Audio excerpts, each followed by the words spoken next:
I'm Major Eric Butler, the Brigade Intelligence Officer for the 172nd Infantry Brigade stationed in Patika Province, Afghanistan. Most of the insurgents we see are from the area, whether it's the Afghan side of the border or the Pakistan side of the border. A lot of them are from the same tribes. They don't see the border, but their local population, usually young men, usually uneducated or they've been educated in madrasas on the east. A lot of influence from senior level leadership. But for the most part, I think it's something for them to do. It's a job. It's a way for them to make money. When we do detainee operations and we ask questions, you don't hear a lot of ideological or religious rants. A lot of it is that they're intimidated to do it, or that there's nothing for them available for them to do in their local tribe or their local village.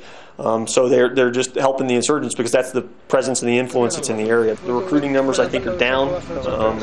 I think they have a harder time now than they did earlier this year in filling the ranks. When I got here, I thought we're going to have a real difficulty finishing this up in time for us to leave, in the next few years.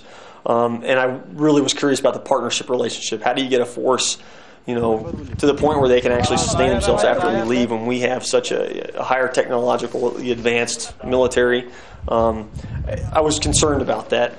The more we work with the Afghan police, the more we work with the Afghan National Army, the more I realized that a lot of this just has to do with presence. They don't need huge technological advances. They don't need, to really develop computer systems. They don't need these elaborate vehicles. What they need is presence.